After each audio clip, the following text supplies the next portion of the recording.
সাম্প্রতিক সময়ে জাতীয় পার্টি নিয়ে অনেকগুলো প্রশ্ন উঠেছে। কিছু কিছু দল জাতীয় পার্টি নিষিদ্ধ করার দাবি তুলেছে। এর মধ্যে জাতীয় পার্টির তরফ থেকে বলা হচ্ছে জাতীয় পার্টিকে রক্ষা করার দায়িত্ব বিএনপির।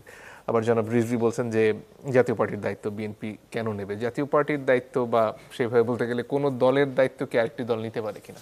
পত্রিকার হেডলাইনটা বা সংবাদ মাধ্যমের হেডলাইনটা এরকম হয়েছে শামীম পাটোয়ারীর নামে, যে জাতীয় পার্টিকে রক্ষার দায়িত্ব বিএনপির। কিন্তু দুইটা শব্দ যোগ করেও কেউ কেউ হেডলাইন করেছে যে গণতন্ত্রের স্বার্থে জাতীয় পার্টিকে রক্ষার দায়িত্ব বিএনপির।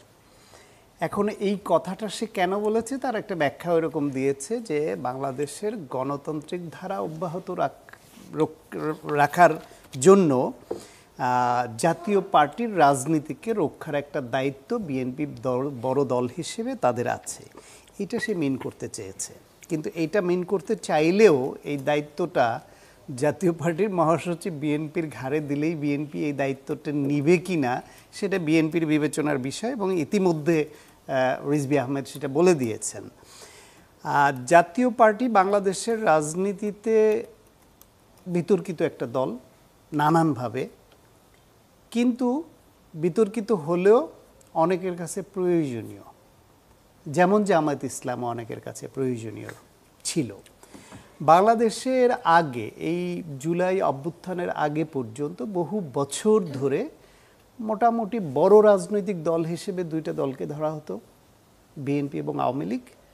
আর তারপরের স্তরের মাঝারি গোছের দুইটা রাজনৈতিক দল হিসেবে ধরা হতো জাতীয় পার্টি এবং জামায়াত ইসলামকে। বিএনপি এবং আওয়ামী লীগ আগে, মানে বিএনপি আওয়ামী লীগ ফ্যাসিবাদ হয়ে ওঠার আগেই এই দল দুটি জামায়াত ইসলামের বিরুদ্ধে আন্দোলন করেছে। জামায়াতকে দুইটা দলই রাজাকার মনে করে। তারপর আবার দুটো দলই জামায়াতকে জোটে নেয়ার জন্য মরিয়া ছিল বিভিন্ন সময়ে। জাতীয় পার্টিকে দুটো দল একসঙ্গে আন্দোলন করে 90 সালে পরাজিত করেছে স্বৈরাচার হিসেবে, এবং স্বৈরাচার বলে গালি দেয়। দুটো দলই আবার তাদের প্রয়োজনে জাতীয় পার্টিকে জোটে নিয়েছে। এখন 24-এর গণঅভ্যুত্থানের পরে আওয়ামী লীগ যখন গণহত্যা করে পালিয়ে গেল এবং পতিত হলো, এই সময়ে জাতীয় পার্টি আওয়ামী লীগের সঙ্গে তাদের অনেক বছরের একসঙ্গে চলার স্বৈরাচারের দোসর, ফ্যাসিবাদের দোসর হওয়ার ফলে বিতর্কিত, তারা সুবিধাভোগী, এই তকমাটা এবং এই বদনামটা আছে, এই সমালোচনা জাতীয় পার্টির উপর আছে।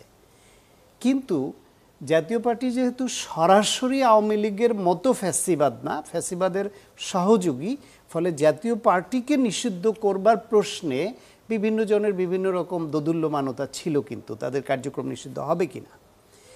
এক বছর পরে এসে নতুন করে যখন জাতীয় পার্টি নিষিদ্ধের দাবি নিয়ে যারা নামছে তারা কারো দ্বারা ব্যবহৃত হচ্ছে কিনা, অর্থাৎ নির্বাচনকে বানচাল করা অথবা পেছানোর জন্য যে এক এক সময় এক একটা ইস্যু মাঠে নামানো হতে পারে বলে যে আশঙ্কা অনেকে করছিলেন, বা আমরা বলছি অনেক সময় যে এই এক সময় দেখা যাবে রাষ্ট্রপতিকে ইস্যু করবে, এক সময় সেনাপ্রধানকে ইস্যু করবে, এক সময় জাতীয় পার্টিকে ইস্যু করবে।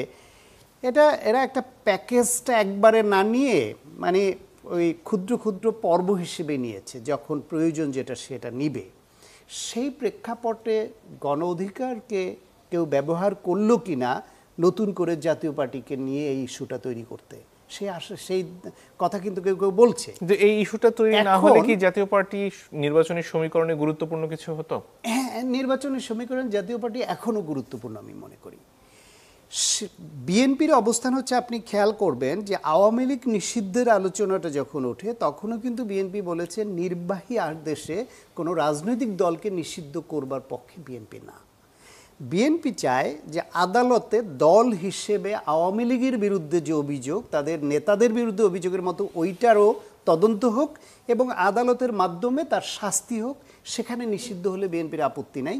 কিন্তু সরকার নির্বাহী আদেশে আওয়ামী লীগের মতো এত বড় একটা ফ্যাসিবাদ, এত বড় গণহত্যাকারী দল, তাদের নিষিদ্ধের ব্যাপারে বিএনপি এই কথাটা বলেছে, যদিও সেটা একটু মৃদু ছিল বলাটা।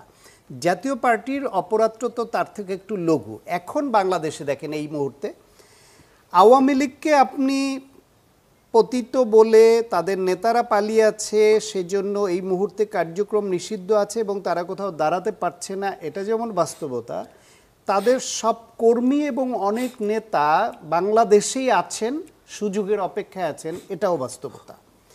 এখন তাদের যে সংখ্যা, তাদের যে অবস্থান এবং তাদের হাতে যে অবৈধ টাকা, এবং যে কোনো সময়ে তারা বাংলাদেশে একটা অ্যানার্কি তৈরি করবার জন্য যে ষড়যন্ত্র বা প্ল্যানিং করে ওইভাবে বিদেশ থেকে নেতার নির্দেশে এভাবে আছে, এটা তো গোয়েন্দা রিপোর্ট বা বিভিন্ন সময় দেখা যায়।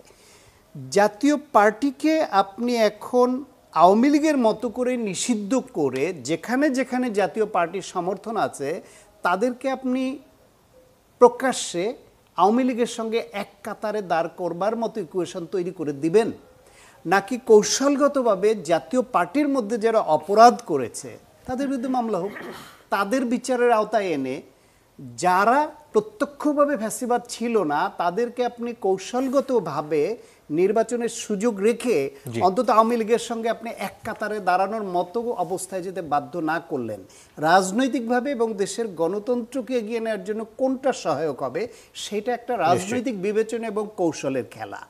জাতীয় পার্টি নিয়ে একটা কথা বলে আমি শেষ করি। জাতীয় পার্টিকে আমি পছন্দ করি না ব্যক্তিগতভাবে, স্বৈরাচার এবং দোদুল্যমানতা এবং সুবিধাভোগী দল হিসেবে। কিন্তু 2024 সালের নির্বাচনের আগে জাতীয় পার্টি নির্বাচনে অংশ নিবে কিনা এটার জন্য তাদের যখন একটা ব্যাপক পরিসরে সারা দেশের প্রতিনিধিদের নিয়ে যখন একটা মিটিং হয়, সেই মিটিংয়ে ইচ অ্যান্ড এভরি কাউন্সিলর বিভিন্ন দেশ থেকে আসা, এলাকা থেকে আসা, তারা নির্বাচনে না যাওয়ার পক্ষে মত দিয়েছিল। গাজীপুরের একজন নেতা নির্বাচনে যাওয়ার পক্ষে মত দেওয়াতে সে তোপের মুখে পড়েছিল। ফাইনালি তাদের গঠনতন্ত্র অনুসারে তারা চেয়ারম্যানের উপর দায়িত্ব দেয় যে চেয়ারম্যান সিদ্ধান্ত নিবে। চেয়ারম্যান সবার তৃণমূলের নেতাদের সিদ্ধান্ত উপেক্ষা করে তিনি নির্বাচনে যাওয়ার পক্ষে দিয়েছেন। তার মানে জাতীয় পার্টির সাধারণ নেতা এবং সমর্থকরা ফ্যাসিবাদের পক্ষে ছিল, এইটাও ভাববার কারণ নাই। ফলে রাজনৈতিক কৌশল, ভবিষ্যৎ নির্বাচন এবং আওয়ামী ফ্যাসিবাদের সঙ্গে দাঁড়ানোর যে অনৈতিকভাবে দাঁড়ানোর যে কাতার, সেটা বড় করবেন কিনা এইসব বিবেচনায় নিয়ে মনে হয় যে বিএনপি জাতীয় পার্টির বিষয়ে ওই একই অবস্থানে আছে। নির্বাহী আদেশে এটা নিষিদ্ধ হোক সেটা তারা চায় না, কিন্তু পাশাপাশি এটাও সত্য জাতীয় পার্টির মতো একটা পচা দলকে রক্ষার দায়িত্ব বিএনপি কাঁধে নেবে এটাও বিএনপির উচিত হবে না। এবং বিএনপির নেতাদের সঙ্গে কথা বলে আমি এটুকুই ধারণা পেয়েছি বিএনপি এই দায়িত্বটাও কাঁধে নেবে না।